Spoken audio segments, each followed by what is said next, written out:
Cuando se calma el bullicio de la ciudad y se van apagando las luces de la casa, se enciende la luz del entendimiento. Desde este momento comienza Puerto de Libros, Librería Radiofónica, programa que contiene todos sus elementos tipo A. Puede ser escuchado por niños, niñas y adolescentes sin la supervisión de padres, madres o representantes. Comienza Puerto de Libros, Librería Radiofónica. Este programa llega a ustedes con el patrocinio de Puerto de Libros, librería de autor, ubicada en la Vereda del Lago y en el Teatro Varal de Maracaibo. Disfruta de los mejores libros a través de su página web, puertodelibros.com.be. Sultana del Lago Editores, la única editorial venezolana que te ofrece el servicio de impresión bajo demanda para todo el territorio nacional. Conoce más de sus servicios en sultanadelago.com.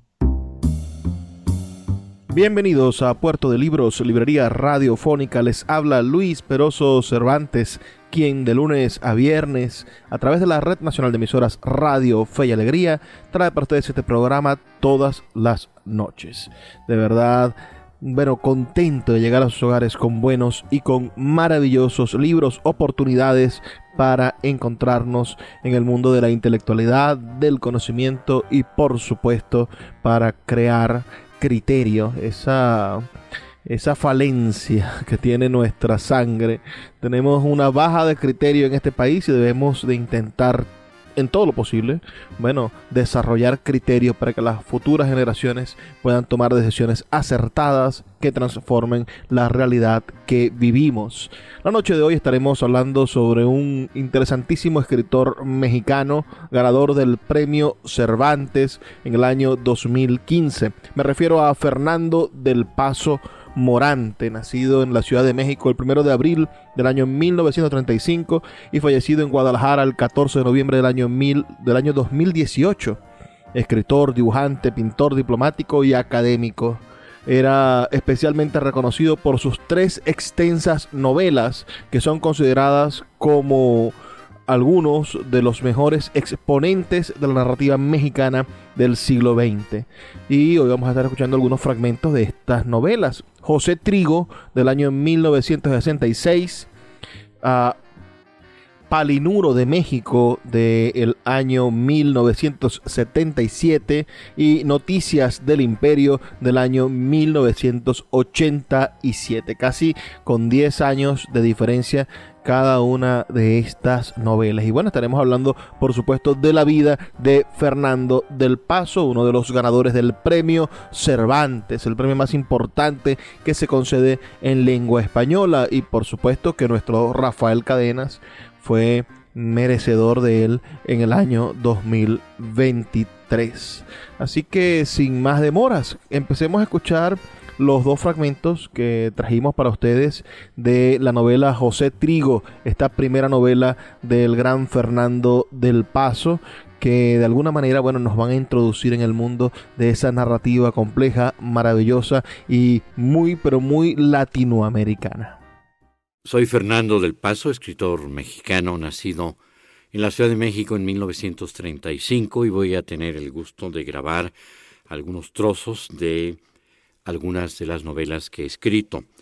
Los primeros trozos corresponden a la novela José Trigo, publicada por primera vez en 1966.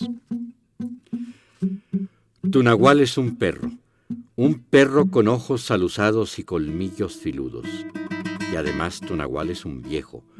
En las noches de luna, cuando por el río corre hielo derretido y sus piedras brillan como reverberos, tu nahual sale. Sus pelos son largos y enredosos como el heno que cuelga de los ahuehuetes los viejos del agua, y por donde camina se encenizan las hierbas. Tu nahual es malo, tu nahual es feo, y tu nahual es gordo porque come aire. A tarascadas lo come y se va inflando hasta que su panza rastrilla la tierra. Tu nahual también come murciélagos y come buñiga y espantos. Tu nahual es pequeño como un tlaconete, como una cuija. Lo encontrarás entre los romerillos. Tu nahual es grande, grande como la luna que se aguada en el agua. Lo vieras treparse a un árbol, salir de una acequia, saltar al fuego. Cuando se trepa a un árbol, sus pelos parecen hojas y sus ojos flores de nostli. Cuando sale de una acequia, su lomo está verde de lenteja de agua. Cuando salta al fuego, es una sombra que se vuelve pura llama. Niña, niñita mía, cabeza de tepeguaje, collar de alondras, piedrita fina, corazón de teyolote, ojos de vidrio extraño, desorejadita sangre de machihuis, chuparrosa.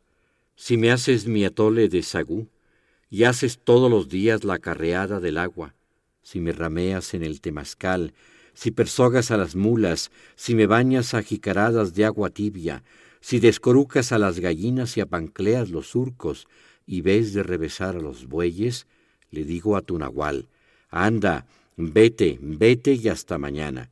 Pero si no, mijita, con los tanganitos de los dedos te voy a dar en la cholla un coscorrón. Con una reata de torsalía te doy una reatiza. Con una vara de membrillo o con un cuero crudío te despellejo las guinguingas más que te raje la pelleja. Y lo más que todo, recuérdate, lo más que todo, te llevo a ver a tu nahual. ¡Ay, pobre de mi hijita!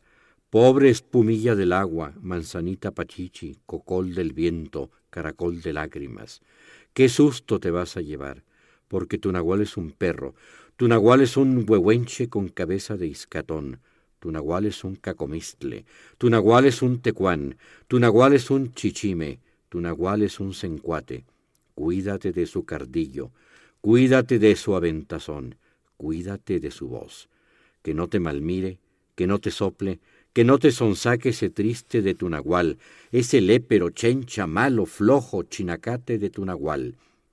Así que pórtate bien, que mejor que ver a tu nahual es ver volar a las huilotas cegajosas y ver nadar a los patos zambullidores y ver cantar el censontle que tiene tantas voces como años tiene el tiempo, o como tuecos tiene mi corazón, para que tú te escondas, niña, niñita mía, colibrí de las cometas, mariposita del agua.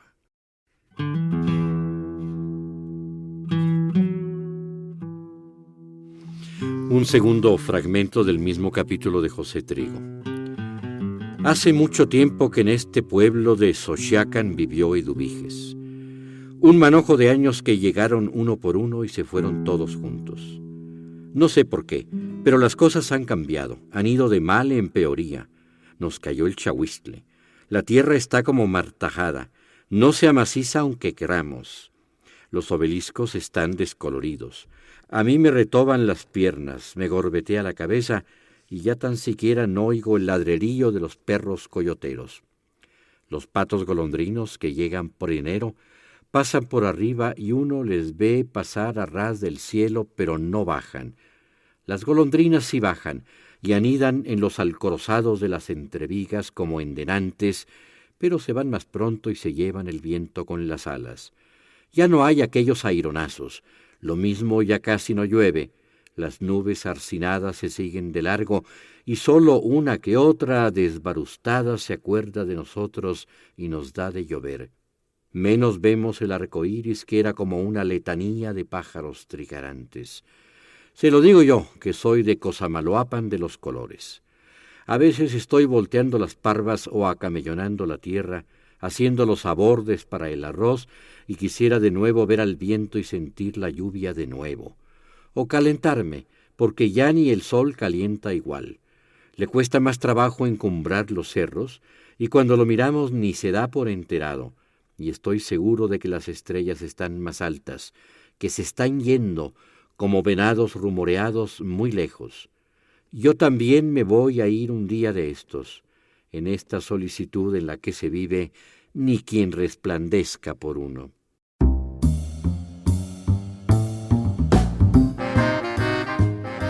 Qué maravilloso lenguaje que utiliza, y la voz, por supuesto, de Fernando del Paso, premio Cervantes de nuestra lengua, autor mexicano. Leyó fragmentos de José Trigo, que es la primera novela que publicó en el año 1966 bajo el sello Siglo XXI de Editores, y se hizo acreedora del premio Javier Urrutia en ese mismo año. Fue incluida en la lista de las 100 mejores novelas en español del siglo XX por el periódico español El Mundo. La obra narra la historia de un hombre que va a los campamentos ferrocarrileros de Nonoalco, Tlatelolco, en busca de un personaje llamado José Trigo. Durante esa búsqueda se insertan otras historias relacionadas con la Guerra de los Cristeros y con la huelga ferrocarrilera del año 1959, narradas por personajes centrales como lo son Buenaventura, Bernabé, Don Pedro el Carpintero, Anselmo y Guadalupe. Esta es una novela que está enmarcada en lo que se llama el boom latinoamericano, por expresar, por supuesto, las ambiciones de lo que se ha denominado la novela total, siendo escrita y posteriormente publicada durante el periodo de producción y publicación de narrativas experimentales, como lo fueron La muerte de Artemio Cruz de 1962 del gran Carlos Fuentes, o El oficio de tinieblas también del 62 de Rosario Castellanos, Rayuela de Julio Cortázar del año 1963, Los recuerdos del porvenir del 1963 de Elena Garro, 100 años de soledad, por supuesto, de García Márquez de 1967. Es en ese sentido también hay que incluir, por ejemplo, Tres Tristes Tigres de Guillermo Cabrera Infante o Paradiso de Lezama Lima, uno del 65 y la otra del 66. Esa época, en ese contexto, entonces publica su primera novela, el gran Fernando del Paso, esta novela José Trigo, que nos trae, por supuesto, toda esta reminiscencia lingüística, todas estas palabras altamente mexicanas, pero sonoras, musicales, que van a darle contexto a la idea de que hay una lengua latinoamericana que está expresándose, que se está dando a conocer gracias al boom. El argumento, como les comenté, un hombre, el narrador principal, que llega al campamento ferrocarrilero de Nonoalco, Tlatelolco, preguntando por José Trigo. Unos guardiacruceros le indican que vaya al furgón de un personaje llamado Buenaventura para que le cuente la historia. Además de Buenaventura, en el furgón se encuentran otros personajes que también contribuirán a narrar la anécdota: Bernabé, Anselmo, Guadalupe, que son todos estos ferrocarrileros, y el carpintero Don Pedro. Al narrador principal, cuya identidad nunca se conoce a lo largo de la novela, le cuentan que los ferrocarrileros habían exigido su aumento de salario al gobierno, y al no haber dado un trato digno, decidieron detener por varias horas en varios caminos los trenes. El dirigente de este movimiento era un personaje llamado Luciano, el cual fue traicionado por otro ferrocarrilero llamado Manuel Ángel, quien previamente había pactado con un agente del Estado para intentar sobornar a Luciano y desmantelar la huelga. Bueno, por allí van un poco estas historias que se van a ir entrecruzando en esta extensa novela José Trigo, del escritor mexicano Fernando del Paso, que esta noche estaremos escuchando aquí en Puerto de Libros, librería radiofónica, este gran escritor mexicano en su propia voz. Vamos a hacer una pequeña pausa de 2 minutos y ya volvemos con más de Puerto de Libros, librería radiofónica. Sus comentarios al 0424-672-3597, 0424-672-3597, o en nuestras redes sociales @librería radio en Twitter y en Instagram. Síguenos en @librería radio.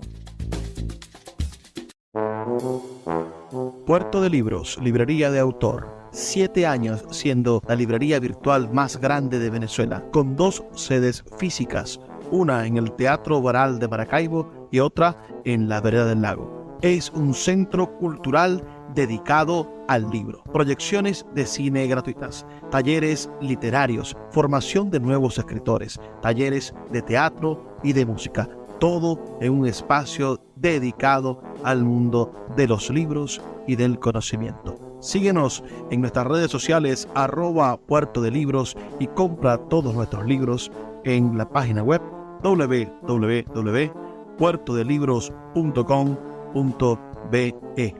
Puerto de Libros, la librería que estás buscando. El poeta Luis Peroso Cervantes le acompaña en Puerto de Libros, librería radiofónica, por Radio Fe y Alegría, con todas las voces.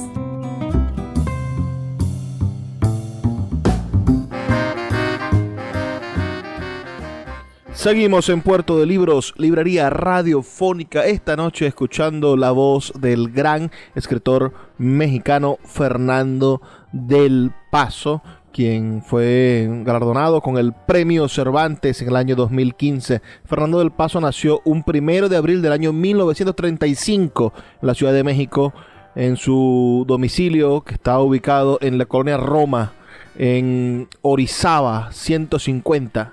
Desde sus primeros años mostró inclinación por el dibujo y la literatura, los cuales desarrollaría en su vida adulta.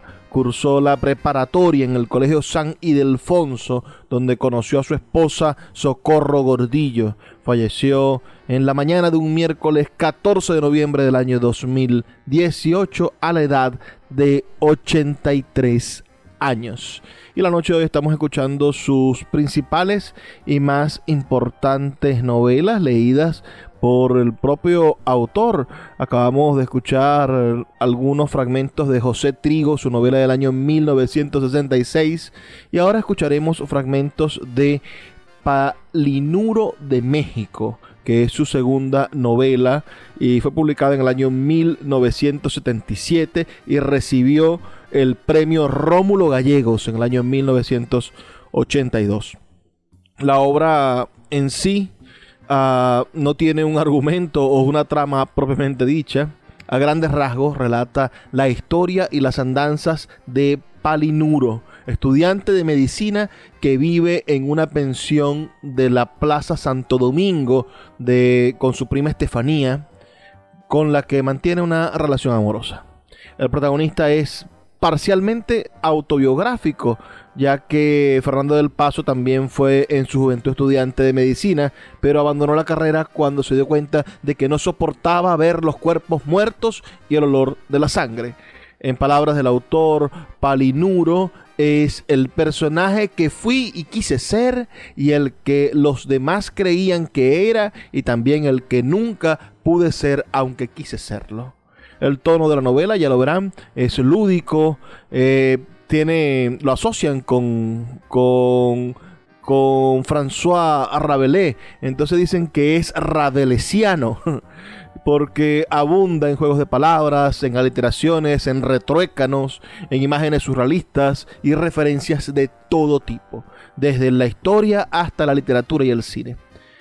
Fernando del Paso ha señalado que esta es su novela preferida. Así que, sin más demoras, escuchemos los fragmentos que hemos conseguido en este disco maravilloso. Estamos escuchando un disco editado por un disco llamado Nuestro Arquitecto Mayor, la voz del autor, editado por el Fondo de Cultura Económica de México en el año 2000. Así que con ustedes, la voz del gran Fernando del Paso.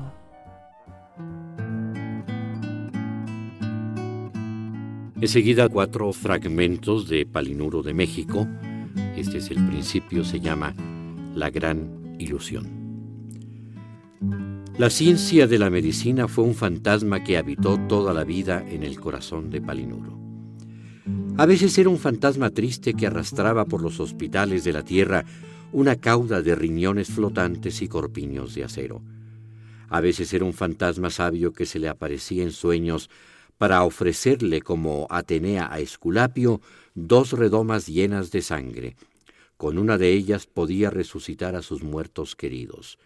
Con la otra podía destruirlos y destruirse a sí mismo.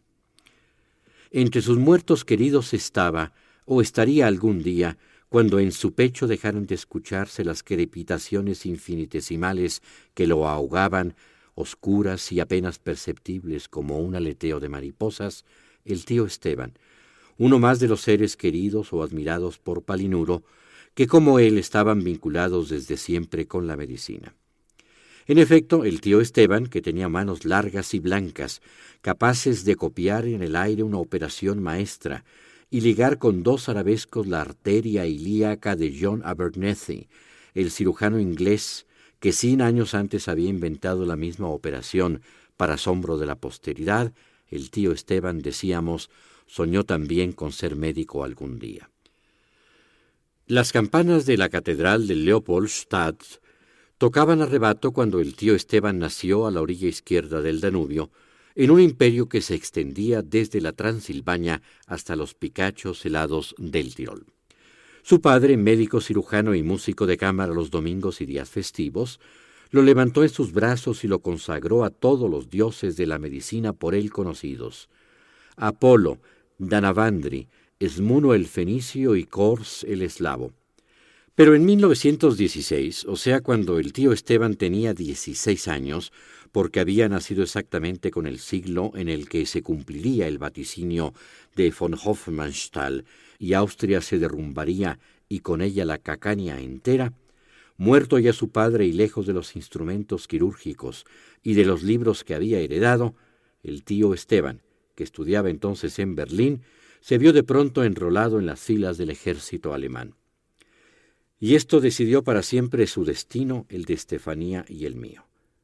En julio del mismo año el tío Esteban participó en la batalla del Somme, y gracias a que una bala se desvió unos milímetros y no le perforó la aorta, el tío se salvó de ser uno de los 400.000 soldados del ejército alemán que quedaron en el campo y cuya sangre se mezcló con el jugo de las remolachas francesas mientras los buitres se llevaban en sus picos las páginas de la estrella de la Alianza. Esta fue la primera vez que el tío se salvó de la muerte. Durante los primeros meses que pasó en el hospital, si hospital podía llamársele, a esa serie de tiendas de campaña sucias y hediondas donde conoció a la enfermera polaca, el tío Esteban tuvo oportunidad de leer varios libros de cirugía y de medicina y de confirmar una vez más su vocación. Se prometió que cuando acabara la guerra iniciaría sus estudios facultativos y que con el tiempo llegaría a ser un cirujano de prestigio en su querida Budapest.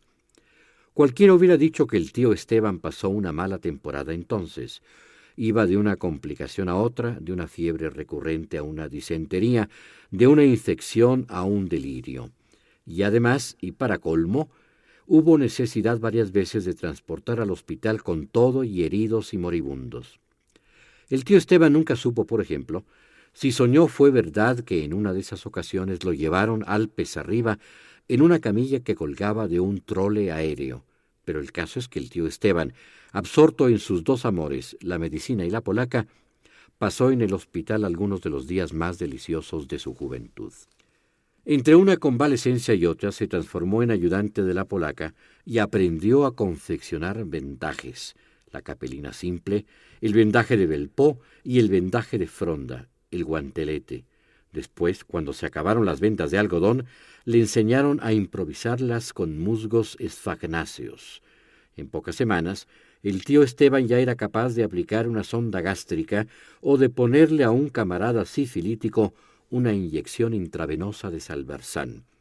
Y en esas mismas pocas semanas podía diagnosticar una sepsis, recetar una venesección a una víctima de los gases tóxicos, interpretar el sombrío pronóstico de las gráficas de temperatura que mostraban oscilaciones en aguja de campanario y aplicar soluciones de agua y sal fisiológica en las heridas para estimular la producción de pus. Pero también el tío Esteban se encargaba de realizar una serie de tareas humildes que fueron más tarde el mejor ejemplo que pudo darle a Estefanía, como eran simplemente limpiar las encías de los heridos, lavarles el cuerpo con ungüento de zinc y ricino cuando se ensuciaban en la cama, o expulgarles la cabeza en busca de piojos. Nada abundó más en la Gran Guerra que los piojos, le contaba el tío Esteban a su hija Estefanía. Piojos había más que alemanes, rusos e ingleses juntos multiplicados por 1000.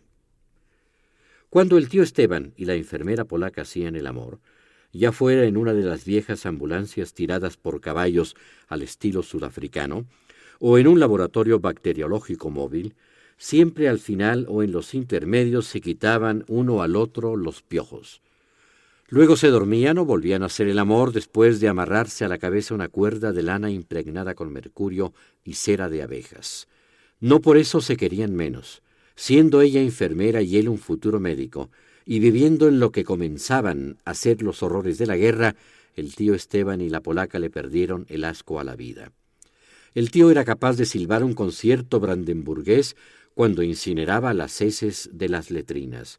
El tío Esteban, y con él sus amigos húngaros, la polaca y las demás enfermeras, comían y reían junto a los pabellones donde se pudrían los miembros de las víctimas de la gangrena gaseosa, y hablaban de libros, de la familia, de la primavera, y de ir a cenar y bailar una noche cuando acabara la guerra, después de ver en el cine a la Mary Pickford en El sombrero de Nueva York. Y ahora un segundo fragmento de la misma novela, Palinuro de México. Nuevamente la felicidad fue pasajera. La muerte de nuestro espejo no fue sino la primera de una serie de calamidades que se iniciaron para jamás detenerse un domingo de mayo, cuando Estefanía quiso plancharme una camisa y se encontró con que teníamos que operar a nuestra plancha Juana de un cortocircuito en el estómago. No habían pasado 3 días cuando a nuestros saleros gemelos les dio retención de agua y a nuestra televisión Admiral les sobrevino un ataque de daltonismo y comenzó a confundir todos los colores. «Dios mío, ¿qué vamos a hacer?», me preguntó Estefanía poniendo los codos en nuestra única mesa, que ya para esas fechas estaba coja. «No tengo la menor idea», le contesté, y entre otras cosas porque yo no soy Dios. Y así era, ni sabía yo qué remedio poner, ni tenía idea tampoco del número de tragedias familiares que se iban a suceder unas tras otras casi todos los días. El viernes nuestra lámpara se quedó ciega y a mi máquina de escribir se le trabaron varias teclas y se volvió tartamuda. 2 semanas más tarde descubrimos que nuestras tuberías tenían arterioesclerosis y que a nuestra puerta pancha le había dado reumatismo agudo en los goznes. No hubo semana después en que nuestra alfombra Alicia no perdiera un mechón de pelo o a nuestro peine Rodrigo no se le cayeran 2 o 3 dientes. Una tarde, en medio de una ópera cómica, nuestro radiofilco se quedó afónico por el esfuerzo. Y el colmo fue cuando a mi reloj de pulsera Alfonso le dio un tic nervioso, perdió la memoria y se le olvidó recordarme la hora de ir al cine. Pero ninguno de nuestros objetos, o quizás debería decir nadie de nuestros objetos, nos asustó tanto como lo hicieron nuestra pasta de dientes Glim y nuestro excusado Pedro. A Glim, recién traída del supermercado, cuando apenas era una pasta niña y virgen y siempre con una sonrisa en los labios, comenzó a salirle una horrible supuración densa y blancuzca.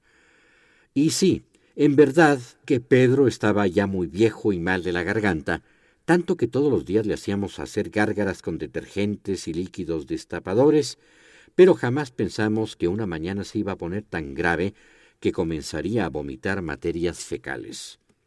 Llegó un momento en que mi prima y yo éramos los únicos seres sanos de toda la casa. Eso nos tranquilizó un poco, pero nuestra alegría se acabó cuando a nuestro termómetro Felipe le dio una hemorragia interna seguida de una fiebre altísima y en su delirio comenzó a achacarnos enfermedades imaginarias.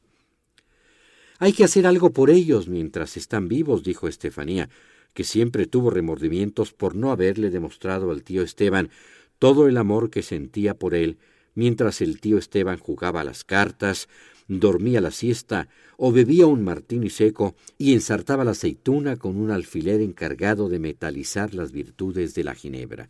En otras palabras, mientras el tío Esteban estaba vivo y palpitante, con los aletones de la nariz inmersos en los viejos olores de Transilvania.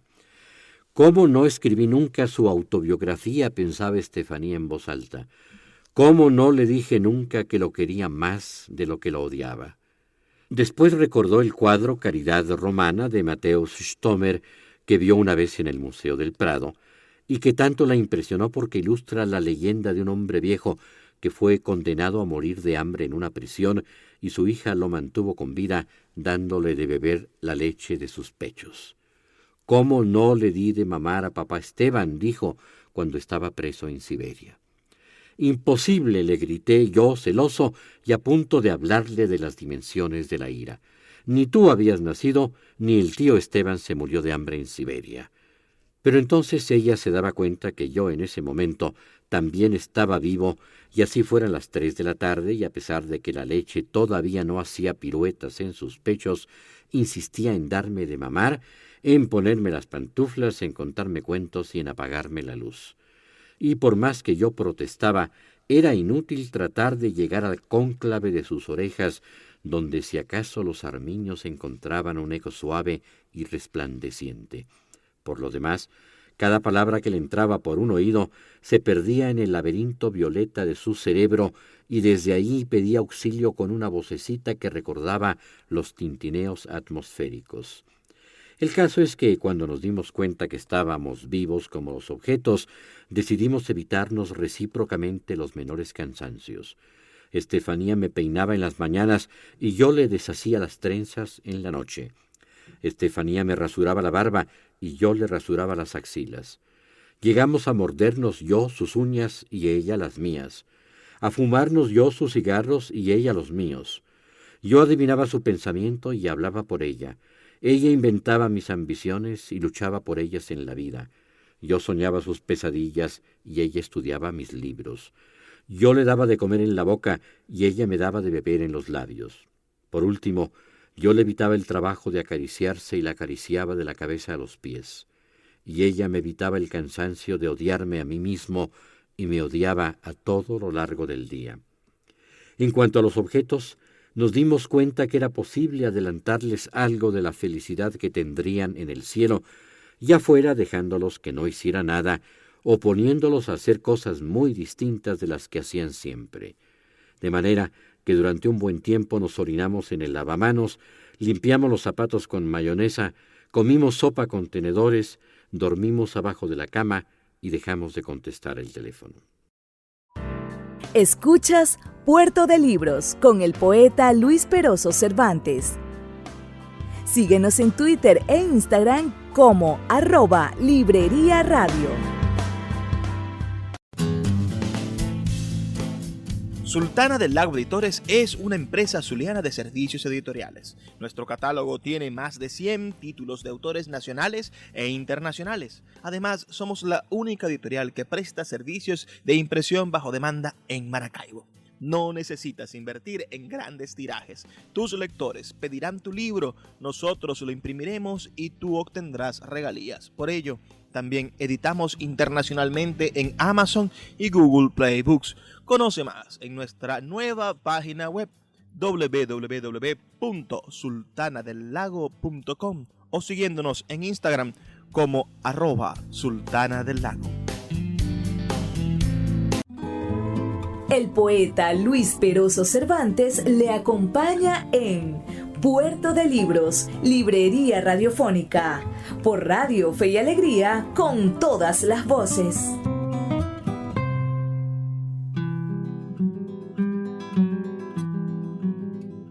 A continuación, el tercer fragmento del capítulo titulado La muerte de nuestro espejo. Lo que nunca jamás pudimos medir fue nuestro amor, porque era infinito.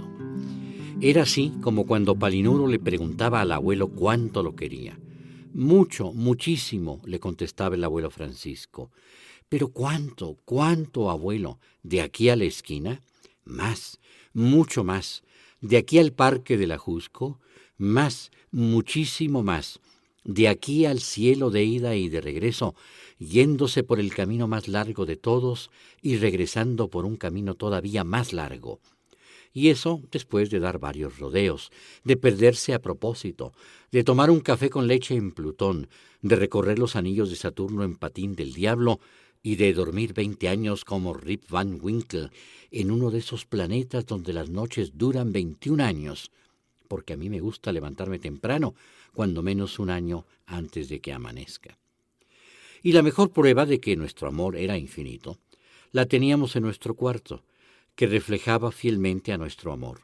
y la mejor prueba de que nuestro cuarto era infinito la teníamos en el huevo de cristal que estaba en la ventana y que reflejaba fielmente a nuestro cuarto. Era este un huevo incoloro y transparente, grande como un huevo de avestruz, que se dedicaba todas las mañanas a reproducir el paisaje al revés. Las montañas colgaban del cielo, el cielo era un lago, y cuando el sol salía en el mundo de afuera, en nuestro pequeño mundo de cristal se ponía la tarde. El sol bajaba por el horizonte, redondo, luminoso y anaranjado como una yema imperial que se hunde en un mar de colirio. Y en la tarde pasaba lo contrario. Mientras el sol bajaba en el cielo de afuera y las estrellas se asperjaban en los mástiles de los buques, en nuestro cielo amanecía. Y por eso pudimos decir, como el emperador de chocolate que le hablaba en alemán a los caballos, que en nuestro reino, en nuestro pequeño cuarto de la plaza de Santo Domingo, donde nuestra cama era América, nuestra cocina Europa y la tina del baño era Oceanía, jamás se puso el sol. Este fue el huevo de oro que flotó en las aguas primordiales y del cual nació Brahma, el huevo en forma de gran lira del universo del padre Mersenne, el huevo que cuelga encima de la cabeza de la Madonna del Uovo de Piero de la Francesca. Este fue el huevo que, si tú cerrabas un ojo y te lo ponías enfrente del otro, te hacía contemplar el universo y sus alrededores, como Borges contempló el mundo en el Aleph, o como Fausto y Vasco de Gama contemplaron desde la cúspide del paraíso el orbe tolemaico. Y naturalmente, además del retrato de Estefanía, del huevo de cristal y de la caracola de la Isla Verde, teníamos en nuestro cuarto muchos otros objetos, algunos casi imposibles, como una montaña de oro en miniatura y una estatuilla del actual rey de Francia, y otros muy concretos que podíamos palpar, que tenían nombres y marcas, o títulos, como un libro del autor de Waverley, y también la pipa Dunhill del abuelo Francisco, nuestra licuadora Austerizer, el reloj American Waltham del tío Esteban.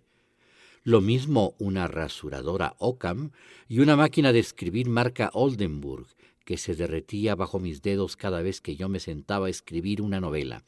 En la despensa nunca faltaban latas de sopas Campbell autografiadas por Andy Warhol. Teníamos también, o tenía mi prima, un bikini que vio anunciado en Evergreen y que pidió por correo, y que una tarde fetichista decidí asesinar. A los calzones los ahogué en la lavadora, al brasier lo ahorqué de la regadera. De la tía Lucrecia, además de nuestro espejo, heredamos un pájaro alcanforado que al aletear se transformaba en un abanico japonés, y el tío Esteban nos regaló también un samovar de plata que brillaba en las noches blancas. Entre nuestros muebles había un diván Bruce Conner y una mecedora Abraham Lincoln marca Kenneth Koch, y solíamos reproducir de bulto en una mesa de esquina la naturaleza muerta de Wesselmann, una cajetilla de Lucky Strike, una Coca-Cola, una leche malteada, las nueces, la pera, las rosas de plástico, etcétera, etcétera. En fin, teníamos todo lo que hace precisamente que las casas de hoy día sean tan diferentes y seductoras. Y si te hablo tanto de los objetos que teníamos en nuestro cuarto de la plaza de Santo Domingo, es porque quiero contarte, señor general, señor billetero, don Próspero y querido amigo Palinuro, las cosas increíbles que nos sucedieron con ellos. Lo primero que hacía yo al regresar a mi cuarto, y después de besar a Estefanía, de besar su retrato y de besar el reflejo de Estefanía y el reflejo de su retrato en el huevo de cristal, era llevarme al oído la caracola de la Isla Verde. Escuchaba entonces el ruido del mar, el lamento de las olas que se circunnavegan eternamente a sí mismas como si hubieran perdido la memoria, y el silbido de los peces que las atraviesan como flechas de plata. Escuchaba también la risa de Estefanía a los 10 años con los dientes llenos de arena.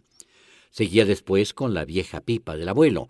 Me llevaba la cazoleta al oído y escuchaba el ruido que hace el viento en los tabacales. Luego abría de piernas a Estefanía y colocaba la oreja en su sexo para escuchar el ruido candoroso de la creación. Pronto estábamos haciendo el amor, ella cabalgándome con la prisa del jinete que tiene una cita en Damasco, hasta que un hilo de saliva salía de su boca y entraba por la mía, y por ese hilo bajaban arañitas luminosas. Ese era el principio. Luego lloraba de placer, y sus lágrimas caían en mis ojos abiertos y me nublaban el paisaje. Ese era el fin. Después ella me propuso que la integrara a nuestro cuarto. O no, quizás no fue así. Quizás estaba yo un día pintando nuestro cuarto por la infinésima vez, y de pronto el pincel siguió los hombros de Estefanía y dio con sus ojos. La reconocí al momento y la invité a bailar. Hacía tantas horas que no nos mirábamos cara a cara que casi le planto un beso en plena Avenida 4. Le propuse que viviéramos juntos. Me dijo que sí, y desde entonces caminamos juntos, desayunamos juntos, escribimos juntos, y tantas cosas hicimos juntos que las malas lenguas dijeron que cuando hacíamos el amor, también lo hacíamos juntos.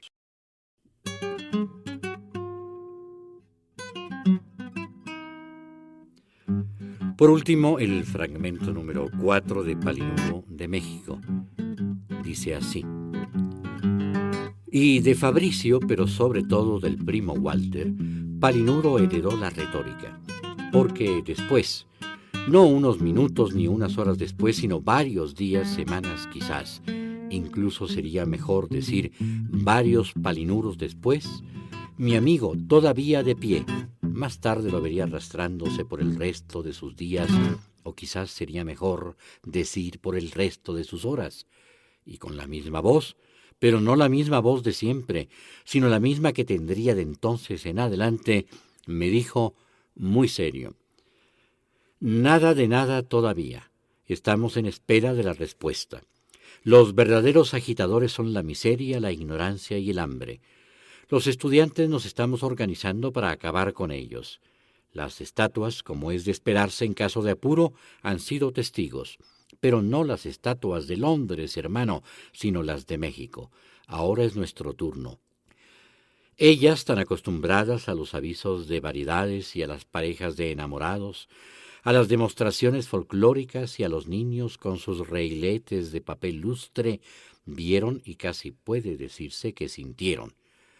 Por la levita y la peluca de circunstancias del licenciado Verdad, siempre de pie en Paseo de la Reforma y el río Neva, pasaron ciertas ondas gercianas en busca de un continente.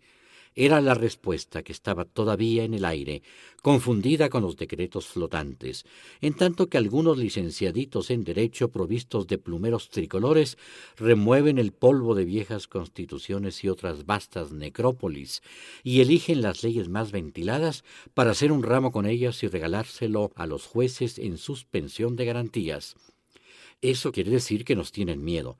Los gobernantes conversos, los limosneros que mendigan un poco de unto presidencial, los escritores cenizos que ahogan en el tintero su sede martirologio, y con ello los banqueros expertos en negocios churriguerescos, los ministros tumefactos, los diputados y los senadores siempre de pie como órganos domesticados. En una de esas constituciones, abierta eternamente las manos de Miguel Ramos Arizpe, diputado a las Cortes de Cádiz, y no lejos del primer macetón de Malbones, los helicópteros que sobrevuelan la ciudad como abejorros verde olivo dejaron caer volantes olímpicos de varios colores, así como cagarrutas de monóxido de carbono.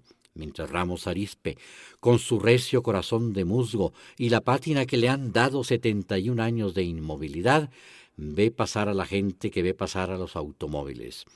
Unos eran el pueblo, carniceros, albañiles, burócratas y vendedores de paletas, y otros eran los automóviles negros y brillantes con molduras de cromo, faros de niebla y sirenas caracoleantes, y adentro de ellos los mismos diputados, porque según parece el Congreso en pleno se reunió todo un día en la Cámara Dorada de escaños verdes que recuerda el otoño de la Revolución.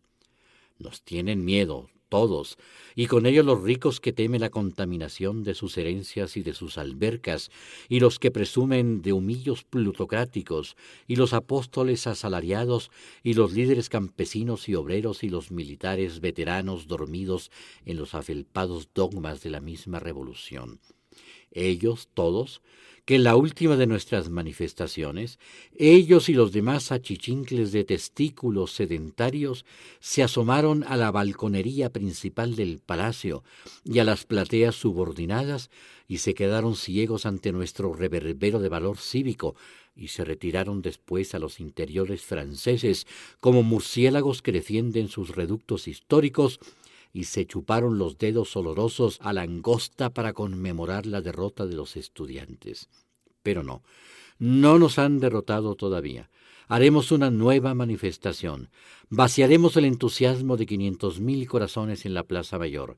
El presidente ha dicho, todo está en paz, y un estudiante tras un torneo enlodado con un agente de la judicial cayó muerto a la vuelta de la plaza sobre las naranjas y las rebanadas de sandía, y sus cabellos, junto con un poco de sesos color violeta, acariciaron los cromos venturosos de uno de esos automóviles que se dirigían a la Cámara de Diputados.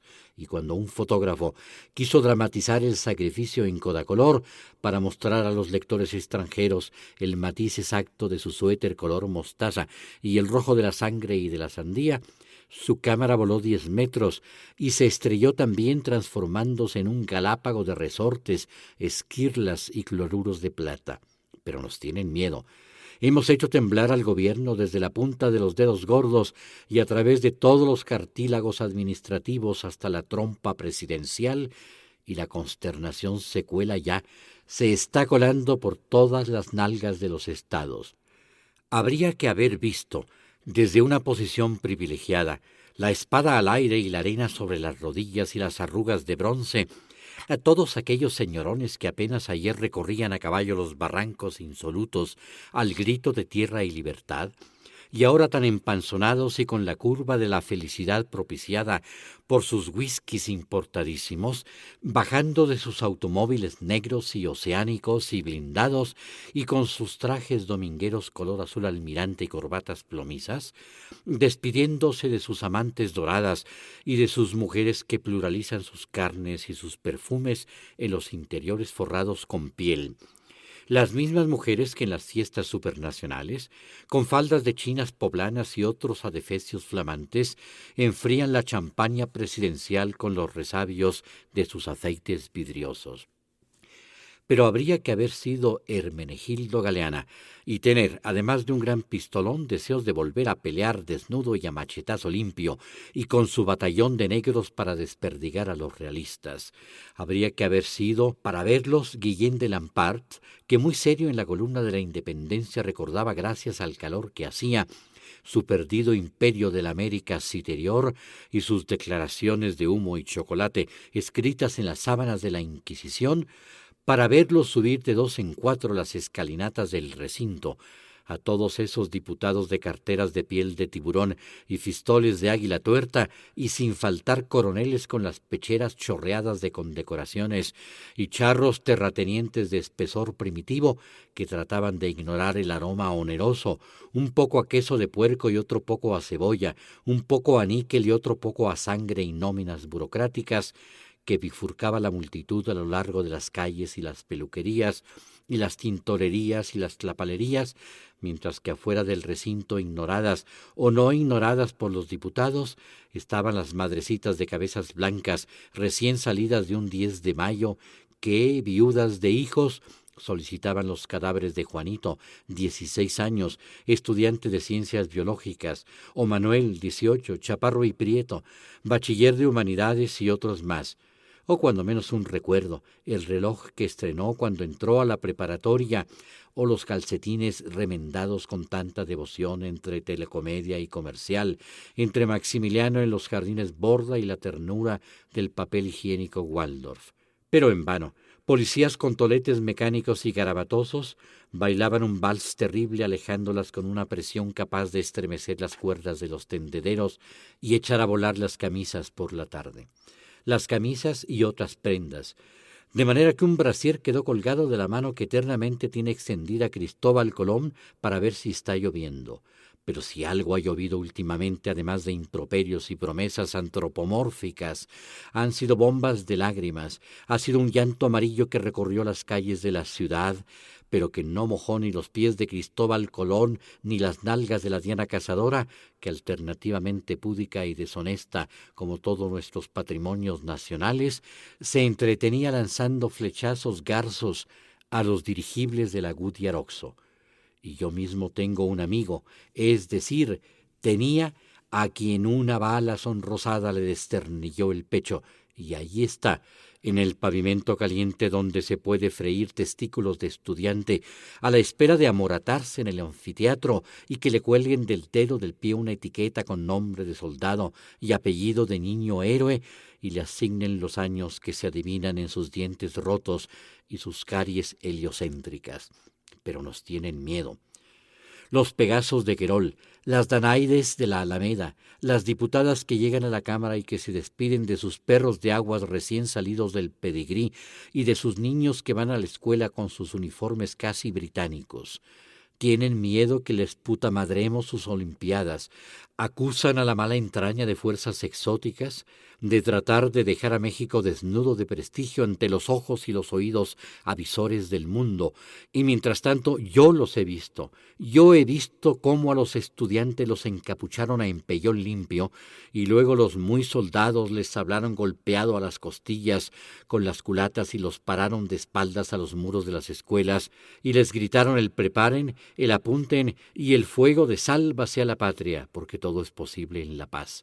Y siguieron llegando los automóviles, y sobrevinieron los agasajos y los saludos en el cruce de los peristilos y el vestíbulo, y vi más de un ministro que caminaba hacia la presidencia dentro de la parábola holgada de sus millones y de su silencio.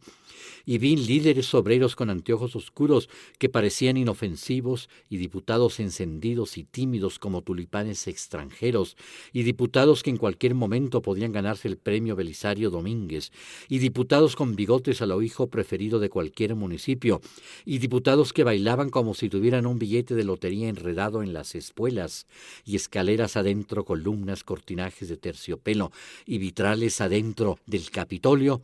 Vi que el paraíso reventaba de ciudadanos preacondicionados a rascarse la trompa de Eustaquio con cerillas suecas y soportar toda una sesión interminable, en tanto que los parlamentarios, todavía eructando sus waffles y sus chilaquiles desayunados en Sanborns y en el Hilton, se disponían a transformarse en iguanas listas para dormir despiertas, pues tal ha sido siempre la liturgia que remolca las sesiones parlamentarias, ocasionalmente traspasadas por las notas de un himno nacional bastante desteñido que se escucha en las ceremonias de exclusiva patrioridad y en aquellas fechas que nos han empujado hasta los límites mismos de nuestra idiosincrasia.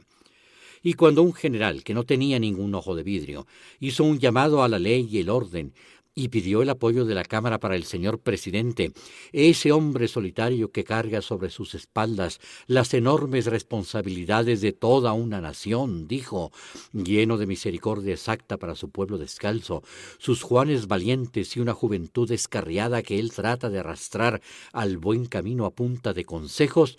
La moción fue coreada con esplendor y hubo tales derrames de aplausos que el caliche se desprendió de la cúpula de la Cámara y cayó sobre las calvas venerables de los veteranos de la Revolución. De inmediato, algunos voluntarios recorrieron las filas de escaños pidiendo una limosna de silencio a fin de que el inaugurador pudiera leer la orden del día, venida como siempre y por teléfono directo desde arriba de los pinos, en donde el presidente, con las crines de la República en la mano, despepita sus mandatos trompetarios para enfilar todo el mundo a la derecha o a la izquierda según el humor de Washington o los presentimientos numismáticos de los jerarcas del partido. La furia está ensimismada y los políticos se espetan discursos de 15,000 vivas México. Pero volveremos a organizarnos para acabar con el hambre, la ignorancia y la miseria, y volverán a escucharse los cantos de los estudiantes que alegraban a las palmeras de las glorietas y a los Volkswagen y los cocodrilos verdes que se arrastraban por la calle del río Amazonas y por la calle del río Éufrates y por el Danubio y por el Sena. los cantos que subían hasta los faroles y hasta las oficinas de información de la embajada norteamericana y los quintos pisos de los hoteles, donde los turistas contemplaban ese acontecer insólito para recuperar después los mezanines y los bares de los roof gardens y comentar, entre las agruras heladas de un martini, los instantes vivos. Todo degeneró, o al menos por aquel día, en una comilona. Cámara adentro, los diputados hicieron un receso y devoraron sus lonches a mandíbula batiente. Y cámara afuera llegaron los torteros y los taqueros y todo el mundo, las cabecitas blancas, los vendedores de banderitas de 100 y pico de países que confirmaban la cosmopolitud de nuestra patria, las mismas que ondeaban en las instalaciones olímpicas 5 veces admirables, y los choferes aborígenes de los diputados, y los aspirantes a diputados que habían llegado tarde al presupuesto nacional, y los vendedores de globos con sus metáforas redondas, y los vendedores de matracas y escudos futboleros, todos, incluyendo a los policías y a los granaderos, y a muchísimos estudiantes, sucumbieron al picnic. Pero esos son los estudiantes que tendrán que esconderse de ahora en adelante, que tendrán que meterse en los aparadores de las tiendas internacionales y comprometerse a ser maniquís por el resto de sus vidas, o que tendrán que esconderse en los frontispicios anónimos de universidades extranjeras, en los escombros de la gramática y en los puestos de gobierno. Palinuro, le dije, no entendí una sola palabra. Ese es el problema, que nadie entiende, me contestó. Pero ven a verme después de la manifestación y te contaré. Y es que Palinuro era así, siempre fue así. Todo lo que decía en serio parecía de broma, y todo lo que decía de broma parecía en serio. Puerto de Libros, Librería Radiofónica, tu canal diario para encontrar nuevos libros. Con el poeta Luis Peroso Cervantes. Síguenos en @Librería Radio.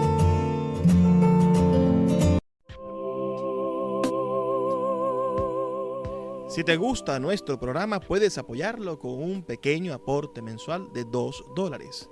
Un acto de micromecenazgo puede mantener en línea nuestro programa a través de nuestras plataformas virtuales y de la Red Nacional de Emisoras Radio Fe y Alegría. Sé parte de la manera en la que transformamos la realidad y el pensamiento a través de la literatura. Apóyanos para seguir llevando a tus hogares Puerto de Libros, Librería Radiofónica. Más información al 0424-672-3597. El poeta Luis Peroso Cervantes le acompaña en Puerto de Libros, Librería Radiofónica, por Radio Fe y Alegría, con todas las voces.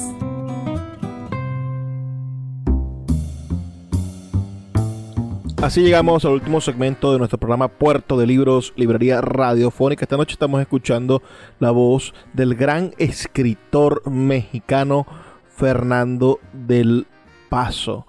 ¿Ustedes lo conocían? Me gustaría saber sus opiniones al 0424-672-3597, 0424-672-3597. Pido disculpas porque evidentemente no podemos escuchar todo este audiolibro, y para los que nos siguen en internet, en nuestros canales de podcast o nuestro canal de YouTube, allí pueden escuchar todo el programa completo. Se darán cuenta de quienes los están escuchando por esa vía que es un programa mucho más grande, de casi 2 horas, pero quienes están por la radio los invito, los exhorto a que vayan a nuestro canal de YouTube y allí poder escuchar todo este maravilloso audiolibro, o por lo menos los fragmentos de lectura que hizo el gran Fernando del Paso de manera completa. Vamos a terminar con el último fragmento, uno de los fragmentos de la última novela, Noticias del Imperio, de este maravilloso escritor Fernando del Paso, publicada en el año 1987, que trata sobre la segunda intervención francesa en México y el segundo imperio mexicano, con el emperador Maximiliano I de México y su esposa, la emperatriz Carlota de México. Un jurado de escritores convocados por la revista Nexos en el año 2007 eligió a Noticias del Imperio como la mejor novela mexicana de los últimos 30 años. ¿De qué trata la novela? Bueno, está escrita en 2 secuencias. La primera es un monólogo de la emperatriz Carlota, que se encuentra encerrada en el castillo en Bélgica 60 años después de la muerte de Maximiliano, fusilado en el Cerro de las Campanas en Querétaro el 19 de junio de 1867, pues cayó en la locura tras su muerte. En este monólogo, Carlota explica la historia de su amor por Maximiliano, además de los momentos del Segundo Imperio Mexicano y la realeza europea.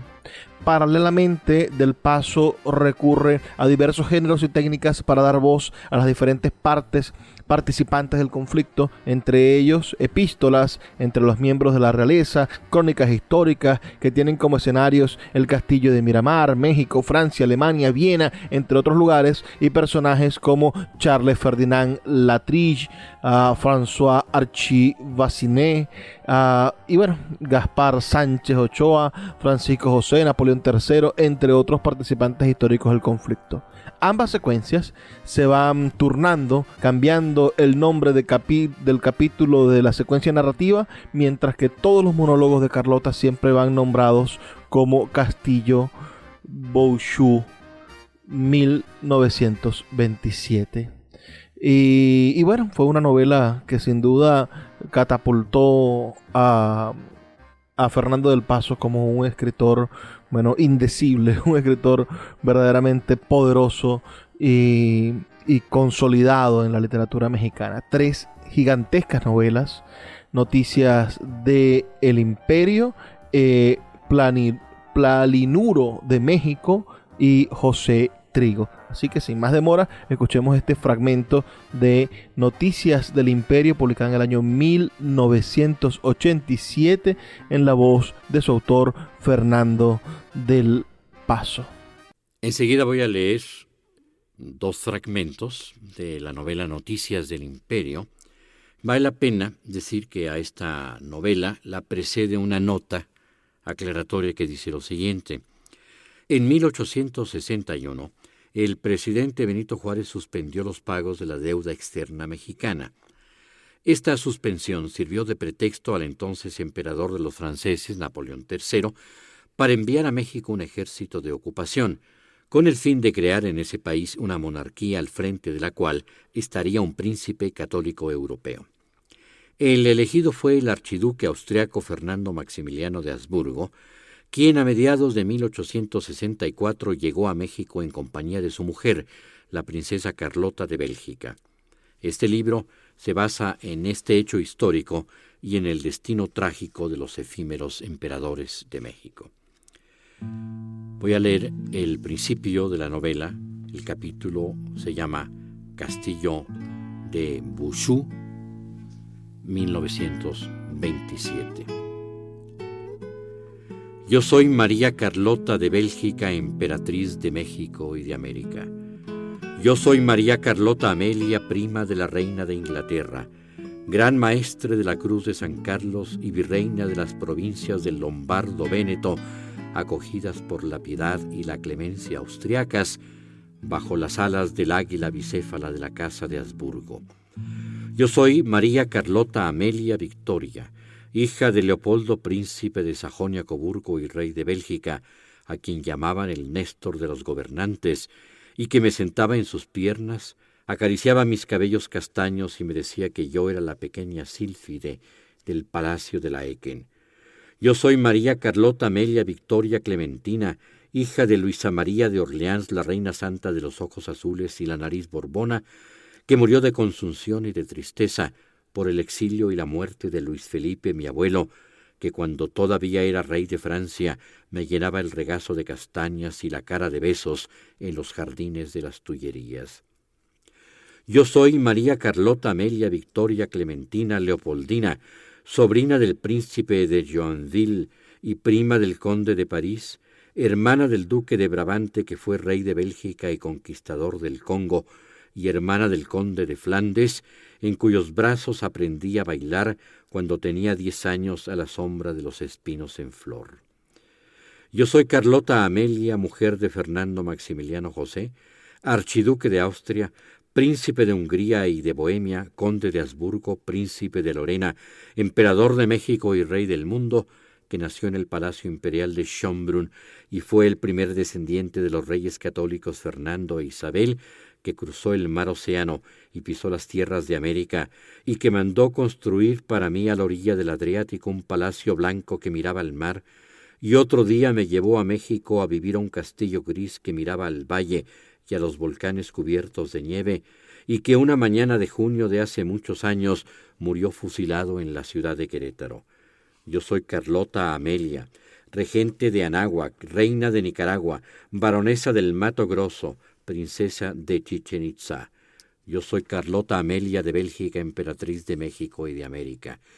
Tengo 86 años de edad y 60 de beber loca de sed en las fuentes de Roma. Hoy ha venido el mensajero a traerme noticias del imperio. Vino cargado de recuerdos y de sueños, en una carabela cuyas velas hinchó una sola bocanada de viento luminoso preñado de papagayos.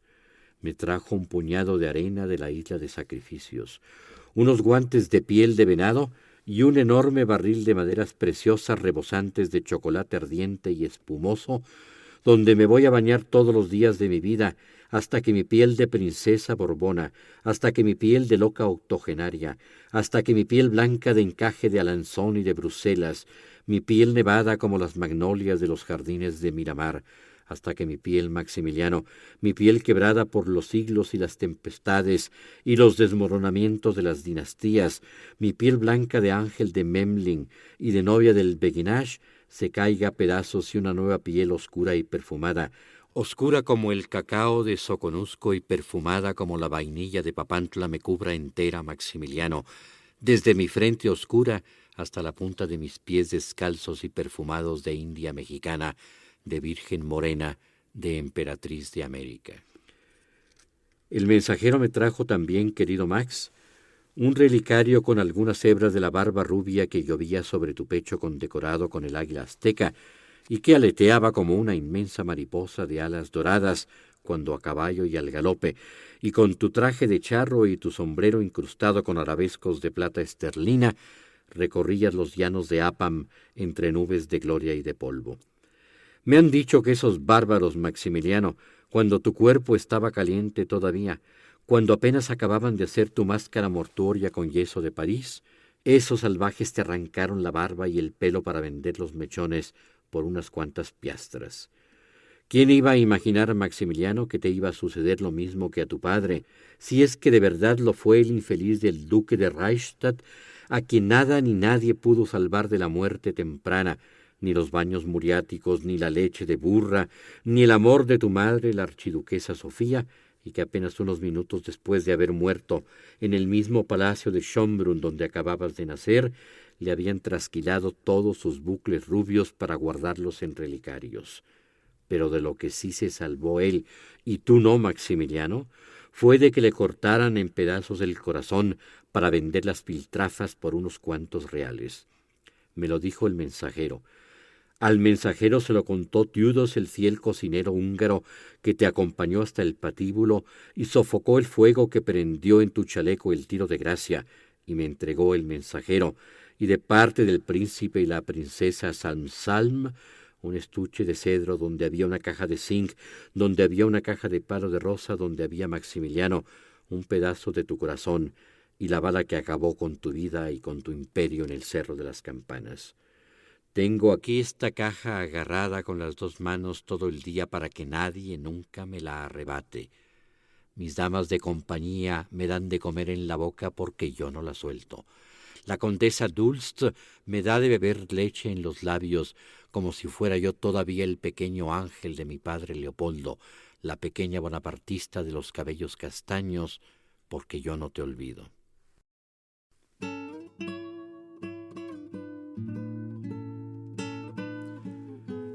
Voy a leer enseguida un segundo fragmento, las páginas finales de Noticias del Imperio correspondientes al monólogo de Carlota que cierra la novela.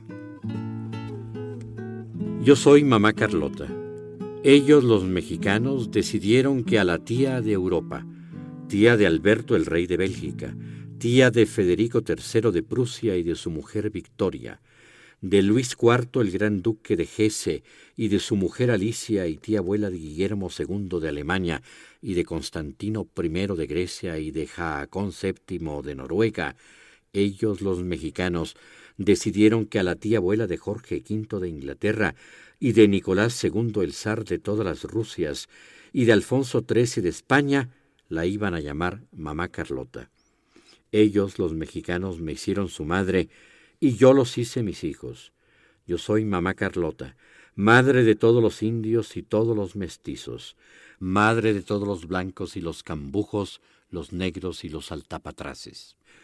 Yo soy Mamá Carlota, madre de Cuauhtémoc y la Malinche, de Miguel Hidalgo y de Benito Juárez, de Sor Juana y de Emiliano Zapata. Porque soy tan mexicana, ya te lo dije, Maximiliano, como todos ellos. Yo no soy francesa, ni belga, ni italiana. Soy mexicana porque me cambiaron la sangre en México, porque allí la tiñeron con palo de Campeche, porque en México la perfumaron con vainilla. Y soy la madre de todos ellos porque yo, Maximiliano, soy su historia y estoy loca. ¿Y cómo no voy a estarlo? Si no fue con una jícara de agua de Toloache con la que me quisieron enloquecer. No fue con el agua del cenote sagrado, ni con el ololiuque que me dieron en la calzada de la Viga la tarde en que fui disfrazada al mercado con la señora Sánchez Navarro para comprar una hierba que me hiciera fértil. No, fue con México, y lo lograron. Fueron sus cielos, sus orquídeas, sus colores los que me enloquecieron. Fue la luz de sus valles la que me cegó, la frescura de su aire la que me intoxicó. Fueron sus frutas, fueron las guanábanas que me regalaba el coronel Feliciano Rodríguez y las piñas, los duraznos de Ixmiquilpan los que envenenaron mi alma con su dulzura. Dile a tu madre, Maximiliano, que hoy me voy a Irapuato a comer fresas con la condesa de Kolonitz, aunque me envenene con ellas. A Napoleón y Eugenia, diles que me voy a San Luis a comer tunas con la marquesa Calderón de la Barca, aunque me espine la lengua y las manos. Y a tu hermano Francisco José, dile que me voy a Acapulco a comer mangos con el barón de Humboldt, aunque me muera de empacho. Diles además que me voy a casar de nuevo contigo, y a quienes no quieran que me case para que me lleves a México, diles que yo soy quien te llevo, y que no te voy a dar de dote los 100,000 florines que dicen que te entregó mi padre, que no te voy a dar como Catalina de Braganza, Carlos II de Inglaterra, Tánger y Bombay, o como Luis el Grande de Hungría le dio a una de sus hijas como dote el reino de Polonia, y Maximiliano I a Margarita le dio casi toda Borgoña, y Felipe II a su hija Isabel los Países Bajos. Yo te voy a dar algo mucho más grande. Te voy a dar México, te voy a dar América, te voy a regalar el pico de Orizaba para que desde su cumbre veas llegar a Hernán Cortés. Te voy a regalar la Florida para que vayas a ella con Ponce de León a buscar la fuente de la eterna juventud y bebas de sus aguas para que te quedes para siempre en tus 35 años. Te voy a regalar el Amazonas para que lo navegues con Orellana y el tirano Aguirre. Te voy a dar la Patagonia, Maximiliano, para que veas pasar a Hernando Magallanes. Te voy a regalar el archipiélago de los Galápagos para que te vayas a estudiar a las tortugas con Carlos Darwin. Te voy a regalar la isla de San Salvador para que desde sus playas veas llegar a Cristóbal Colón. Te voy a regalar la serranía de Chihuahua para que la recorras a caballo al lado de Ambrose Bierce y del general Pancho Villa. Pronto, pronto, que se me va la vida y se me acaban las palabras. Vistan a mis lacayos con sus libreas de gran gala. Llamen al gran mariscal de la corte. Convoquen a todos los Fugger y a todos los Rothschild para que traigan a Miramar todo el dinero que me escondió mi hermano Felipe. Convoquen al arzobispo y al nuncio. Ordenen a todas mis damas de honor que se presenten ahora mismo en el castillo. Enciendan las calderas de la Novara. Llamen al gran maestro de ceremonias. Convoquen a los guardias palatinos. Que presenten armas los cazadores y los suavos. Llamen al batallón egipcio y al cuerpo de voluntarios austriacos. Preparen el carruaje descubierto y las 6 mulas color Isabel con patas de cebra. Que se presenten los dragones de la emperatriz y los guardianes rurales. Preparen mi manto de terciopelo púrpura. Convoquen a los generales edecanes y a los generales de división y a los oficiales de ordenanza. Empaquen todos los muebles de Miramar, las cortinas de brocado con el lema Equidad en la Justicia, las cómodas María Teresa, las sillas del comedor Enrique II, el escritorio de María Antonieta, las piedras de granito del Tirol de la fachada. Empaquen los laureles del jardín, las magnolias, el kiosco morisco. Pronto, que me regreso a México, aunque se me vaya la vida, aunque llegue muerta porque me lo ha dicho el mensajero. Me ha prometido que regresaré a México, viva o muerta. Dile a los mexicanos que me preparen mi trono. Diles que me vayan cavando un hoyo. Diles que pulan la vajilla de plata. Diles que caben una fosa en las faldas del Popocatépetl, en el bolsón de Mapimí, en el lago del Chinantecatl. Diles que barran la calzada de Santa Anita, que junten las joyas de la corona para amarrármelas al cuello y arrojarme al cenote sagrado. Diles que voy a regresar viva o muerta. Viva, he de regresar coronada con una diadema de abejas y alondras. Muerta, regresaré envuelta como una momia de Guanajuato con los jirones sanguinolentos de tu mortaja. Viva, volveré descalza para que me besen los pies mis indios mexicanos. Muerta, en un sarcófago descubierto para que me besen la frente y tañan las campanas a duelo y se vistan de crespones negros mis duques y mis marquesas. Viva, volveré caminando de rodillas y rezando el rosario y con un cacto rasgándome el pecho con sus espinas para que me perdone la Virgen guadalupana.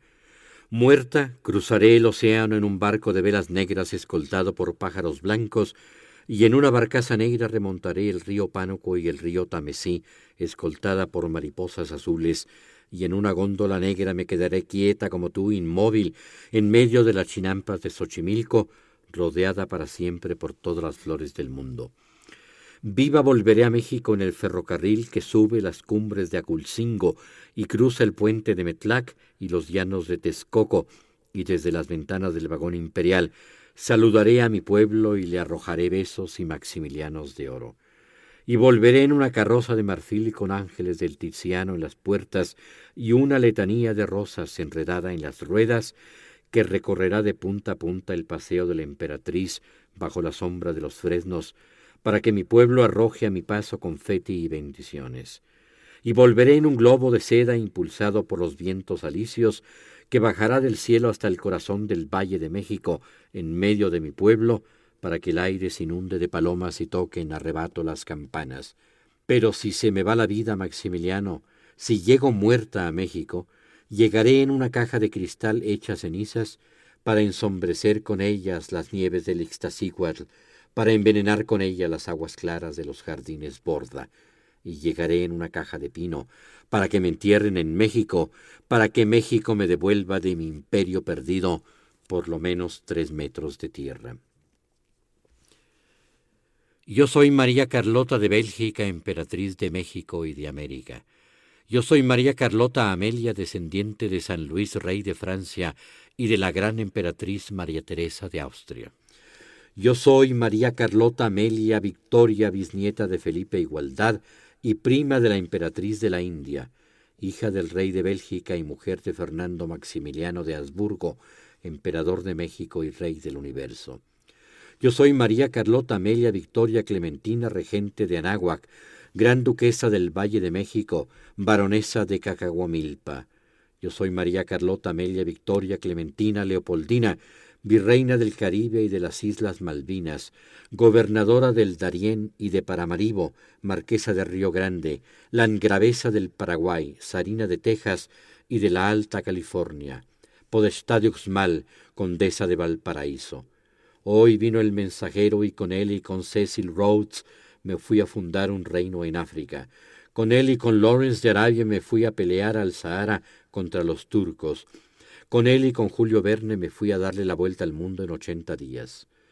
Me dijo el mensajero Maximiliano que fundaron la Liga de las Naciones, que se robaron a la Mona Lisa del Louvre, que se inauguró la represa de Asuán, que se llevaron de Alejandría a Londres el obelisco de Cleopatra, que al corrupto zar de Bulgaria Alejandro de Battenberg lo secuestró el ejército ruso y lo obligó a abdicar, que se murieron de sífilis Dumas hijo Baudelaire y Jules Goncourt, que murió el conde Chambord, sin dejar heredero al trono que nunca tuvo, y murió el ilustre tonto el zar Alejandro III de Rusia, cuando se descarriló en Crimea el tren imperial, y que se murieron José Martí y Alexander Scriabin, Ferdinand de Lesseps y Gustave Eiffel, Gustav Klimt y Sarah Bernhardt.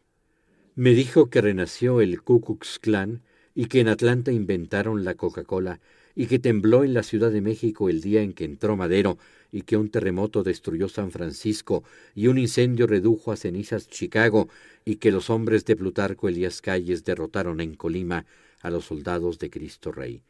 Me dijo también que Franz Wedekind escribió para mí Despertar de Primavera y Rubén Darío los cantos de vida y esperanza. Me dijo, me juró que Rodin me dedicó el beso y Joyce el monólogo de Molly Bloom y Offenbach la gran duquesa de Gerolstein, y que para mí, pensando en mi sed y en mi locura, en el fuego que consume mi boca y mi vientre, para mí escribió Ottorino Respighi Las fuentes de Roma.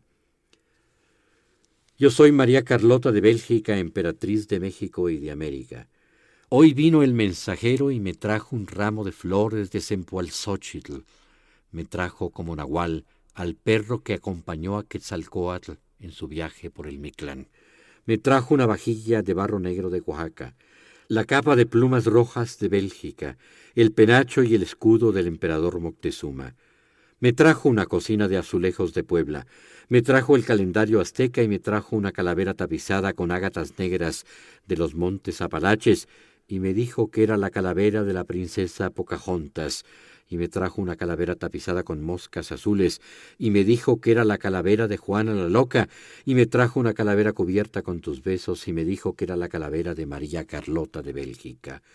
Hoy vino el mensajero Maximiliano, y me dijo que inventaron el celofán, y yo voy a envolver con celofán todos los rosales de Miramar para que se conserven vivos hasta tu llegada, que inventaron el celuloide, y tú y yo vamos a jugar ping-pong con una pelota de celuloide en la cubierta del Mauritania, que inventaron la máquina de lavar, y tú y yo vamos a lavar con ella tu corbata de charro y mis rebozos, los uniformes de las pupilas de la Escuela Carlota y las sábanas del castillo de Chapultepec, que inventaron el gas neón, y yo mandé colocar en la torre más alta del castillo de Bushú un letrero luminoso que dice «Viva México», para que desde Ostende lo vean con sus periscopios los submarinos de Ludendorff.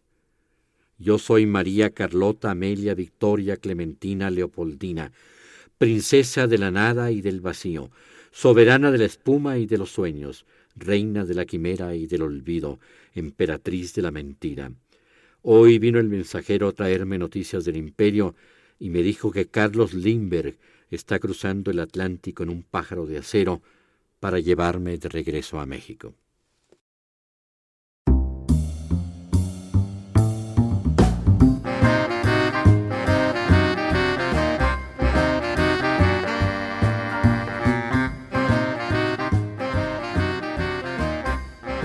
Así llega al final nuestro programa la noche de hoy. Hemos escuchado la voz del gran Fernando del Paso. Agradecidos por su sintonía. Les recuerdo que estamos aquí de lunes a viernes a través de la Red Nacional de Emisoras Radio Fe y Alegría, todas las noches llevando su programa Puerto de Libros, Librería Radiofónica. Les habló Luis Peroso Cervantes. Sus comentarios son muy importantes al 0424 672-3597, 0424-672-3597, o en nuestras redes sociales @Librería Radio en Twitter y en Instagram. Nos escuchamos el día de mañana. Por favor, sean felices, lean poesía.